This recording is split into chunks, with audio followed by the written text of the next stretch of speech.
बांग्लादेश के एक high level officials India में आए, हाई लेवल कॉन्फ्रेंस थी दिल्ली में कई देशों की, लेकिन उनको दिल्ली में उतरने नहीं दिया गया। दिल्ली एयरपोर्ट पे उतरे, उनको इमिग्रेशन ने क्लियरेंस नहीं दिया। सुनने में आया कि उनको 2.5 घंटे रोका गया वहां पर, और उसके बाद वो वापस चले गए। यहां से डायरेक्ट फ्लाइट नहीं थी ढाका की, तो पहले यहां से श्रीलंका चले गए, फिर श्रीलंका से ढाका चले। तारिक रहमान साहब के वो एडवाइजर हैं, जी हाँ, जाहिद उर रहमान। दिल्ली में उसको परमिशन नहीं मिली जब वो इन्वाइट किया गया था उस प्रोग्राम में उनको, और उसके बाद भारत के वर्किंग हाई कमिश्नर पवन बाधे को ढाका में तलब किया गया और प्रोटेस्ट दर्ज किया गया कि आपने दरअसल हमारे स्पेशल एडवाइजर की इंसल्ट की है और उसको एंट्री नहीं दी।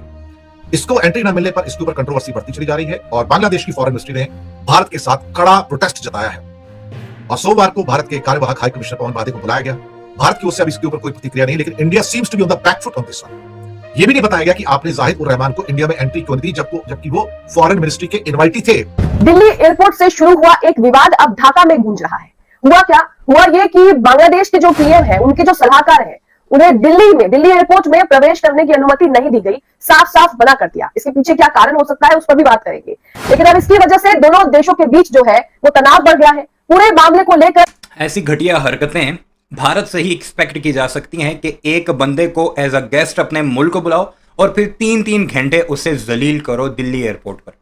तुम लोगों को पता नहीं था कि ये बंदा आ रहा है, हालांकि तुम्हारी फॉरेन मिनिस्ट्री का ये इनवाइटी था। उस बंदे को फिर 3 घंटे बाद क्लियर किया गया कि ठीक है जाकर कॉन्फ्रेंस अटेंड करो। उसने कहा अब मैंने अटेंड नहीं करनी, मैंने वापस जाना है। फिर उसे बताया गया कि फ्लाइट नहीं है इस वक्त कोई ढाका की डायरेक्ट, तो उसने कहा कि कोई ज़रूरत नहीं, मैं श्रीलंका जाकर कोलंबो की फ़्लाइट है, वहाँ जाऊँगा और फिर वहाँ से वापस अपने मुल्क कोई फ़्लाइट लेकर चला जाऊँगा, यहाँ रुकने की मुझे ज़रूरत नहीं है। 2 सबक मिलते हैं इससे। एक तो भारतीयों की औकात निकल कर सामने आती है कि वो अपने मेहमानों के साथ क्या सलूक करते हैं, और दूसरा बांग्लादेशियों को अब फैसला कर लेना चाहिए, क्योंकि तारिक उर रहमान जब से वज़ीर-ए-आज़म बना है उसके बाद से वो फिर पींगे बढ़ाने की कोशिश कर रहा है इंडिया के साथ। अभी रिसेंटली जो पाकिस्तान की मीडिएशन की वजह से ईरान और यूएस के दरमियान डील होती है, उसमें भी उसने सबका शुक्रिया अदा किया, पाकिस्तान का नाम लिखना गवारा नहीं किया, कहीं भारत नाराज़ ना हो जाए।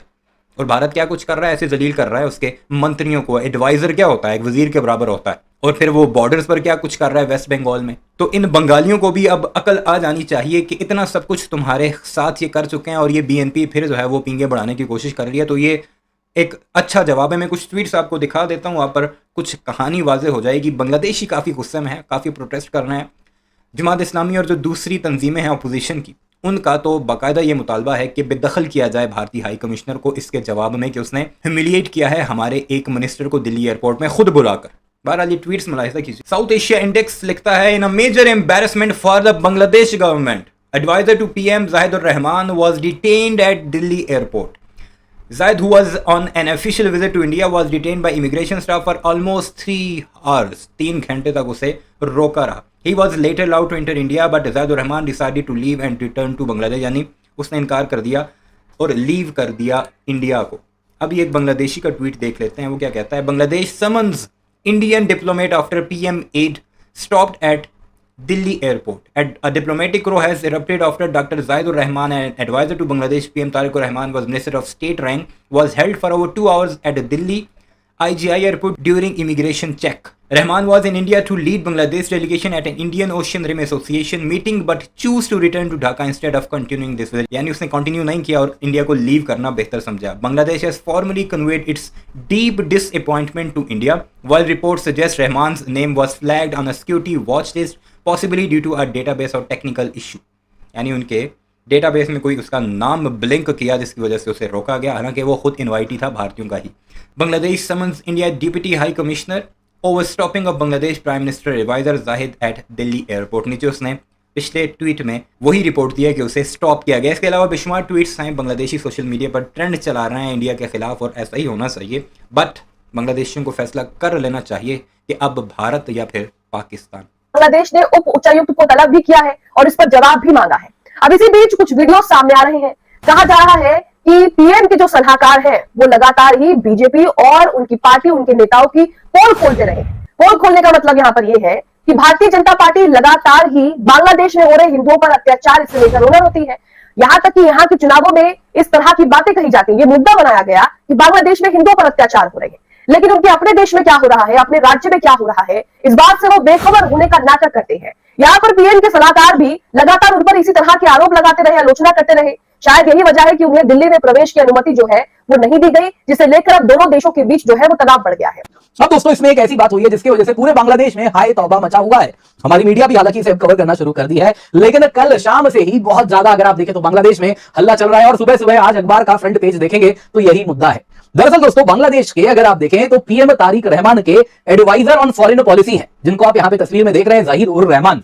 अब ये कौन है? ये दोस्तों अगर आप देखें वैसे मिनिस्टर ऑफ स्टेट के डेजिग्नेशन पे हैं, लेकिन बड़े ही जाने माने इन्फ्लुएंसर हैं। वैसे ही आप देखें तो अखबार वगैरह में भी कमेंट्री करते हैं और इसके साथ बांग्लादेश में कहीं ना कहीं काफी ज्यादा इनकी इज्जत होती है, क्योंकि ये भारत के खिलाफ इंटेलेक्चुअल तरीके से आग उगलते हैं और भारत के खिलाफ खूब इंडिया बैशिंग वगैरह करके ये अपनी सस्ती लोकप्रियता पाए हैं। अब दोस्तों ये इंडियन ओशन रिम एसोसिएशन की बैठक हो रही थी भारत में।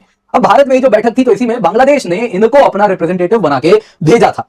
वही जो कि भारत के खिलाफ आग उगलते हैं, यही आ गए भारत। अब जब भारत आए तो दोस्तों इनको दिल्ली एयरपोर्ट में पकड़ लिया गया।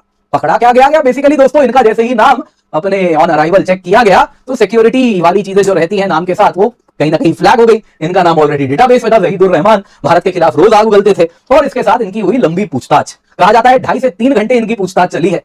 एस जयशंकर समेत भारत के सारे मंत्री बांग्लादेश के खिलाफ आग उगलते रहे।